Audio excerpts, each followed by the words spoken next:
Well, perhaps two of the most talked about speeches from the United Nations General Assembly are from the leaders of two dueling nations. That's Israeli Prime Minister Benjamin Netanyahu and Iranian President Mahmoud Ahmadinejad. Of course, Netanyahu had that unforgettable cartoon bomb with a clear red line drawn. His speech was aired in full on multiple mainstream networks. Iran's speech, however, was cut short, and that means viewers didn't get to see this. There is no doubt that the world is in need of a new order and a fresh way of thinking.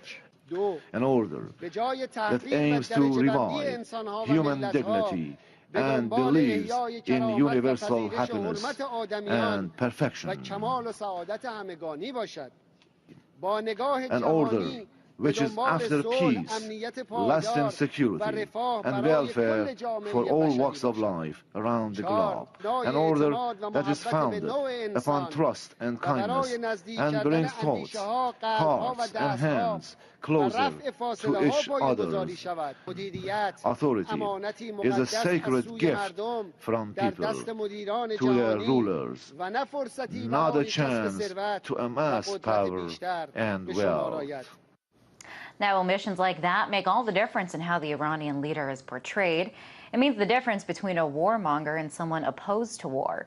So what else isn't being reported, and what are the ramifications of this kind of selective reporting? To discuss this, I was joined by Amber Lyon, three-time Emmy Award-winning journalist, photographer, and filmmaker. Well, I really worry here that the United States public is being led into another potential conflict with Iran, the similar way that we were led into the Iraq and Afghanistan wars, because you're starting to see the mainstream media really overhype the situation in Iran and omit important facts like what you just showed, Liz, where Ahmadinejad was saying that there are options for peace. But if you go back and you look at the way that CNN and other mainstream outlets covered that, they ignored that part of the speech. And if you look at all the propaganda being fed to the American public right now in terms of Iran, we have movies here coming out, Argo. We've got the mainstream media oversaturation of coverage of the Iran situation. And, you know, based on everything that's happening here in the U.S. with the mortgage crisis, the economy, the fact that most Americans are having problems just getting by day to day, the fact that the mainstream media is over-covering Iran only says one thing to me, and that's that the American public is being propagated into another war, Liz. And why do you think that this is happening? Well, I think that it's a use of propaganda, and this is something that goes back to the terms weapons of mass destruction. The American public was fed that phrase over and over and over leading into the Iraq war, and now we're starting to see it as far as nuclear weapons and Iran goes in the U.S., Liz, and I just fear that the public is continuing to be fed propaganda that unassuming Americans don't realize they're being fed to lead us into another potential conflict. Now, the job of the media is supposed to be, you know, this fourth estate and to, you know, show, all possible angles and basically just to report the truth. What do you think it is? I know that you worked for CNN. Why would it be otherwise? Why would they be presenting war propaganda, as you call it?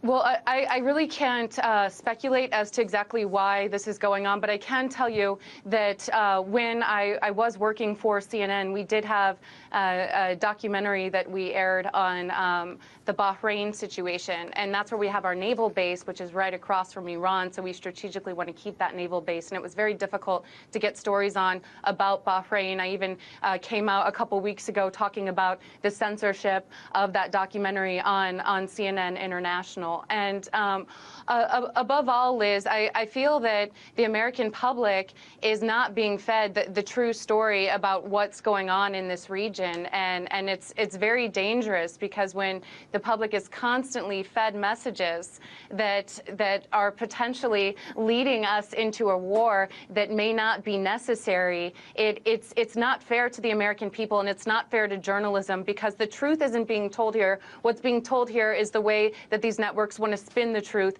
and that's leading us into another potential conflict with Iran. And I've been trying to tell my followers on my Facebook page and on Twitter to really open your eyes, because once you notice and start to, you take the blindfold off, you start to see all of this anti-Iran propaganda floating through the American mainstream media, and it's symbolic of exactly what was going on before the wars in Iraq and Afghanistan, Liz.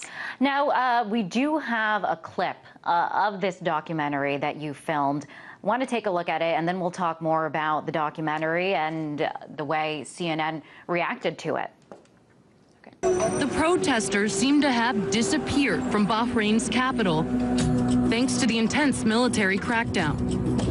We ventured into another side of Bahrain, a side the government didn't want the world to see, to find out where they've gone. We drove to the Shia villages, passing military checkpoints as we left the capital.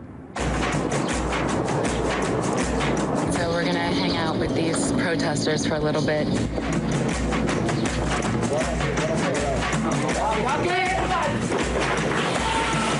This is what the protests look like today. Young boys who've been hit with tear gas. Now, the documentary that we just saw a clip of never aired. It never aired on CNN International. Why not?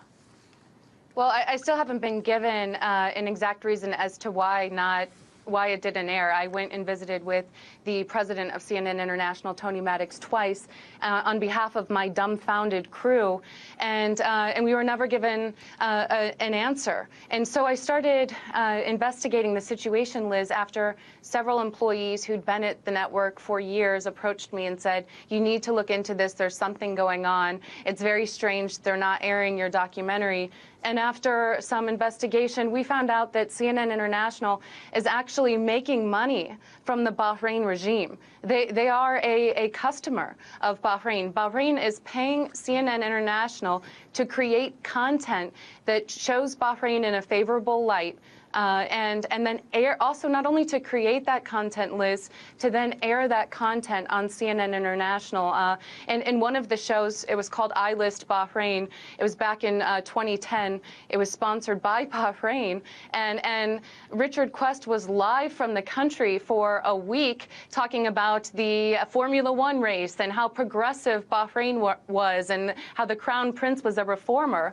Well, we saw in February 2011 that under the Crown Prince's rule, the military troops shot and killed unarmed protesters in broad daylight.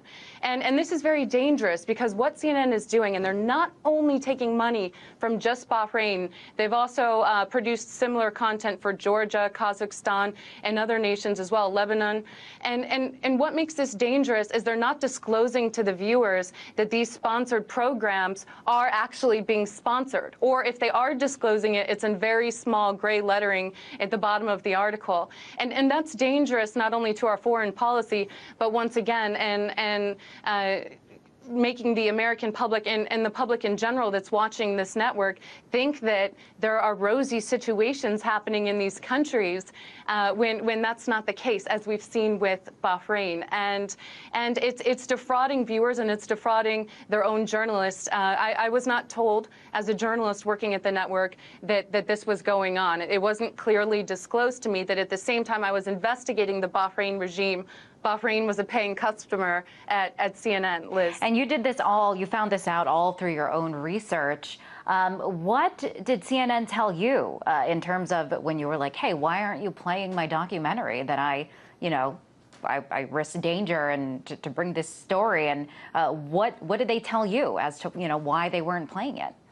Well, that's what made me more suspicious, is because they never gave us an answer. They never told us why they weren't playing it, even though I asked the head of CNN International twice about it, and even bosses above me told me they didn't have answers for me, and I'd have to go searching for those answers. So that pretty much, as an investigative reporter, tells me that something's going on. And so on behalf of my crew, who, I got to get to the bottom of things, Liz. I mean, we had fixers and drivers in Bahrain who are currently now have been laid off because they helped us film that documentary. Some who are continually still harassed. Doctors Without Borders employee who actually drove us into these villages to show us doctors who'd been beaten by security forces. He risked his safety. Several months after our documentary, his home was burnt down, and in part activists say because he helped CNN with that documentary. I mean, these sources, these people on the ground did not know that at the same time CNN was taking money from this regime to make rosy content that would negate their content.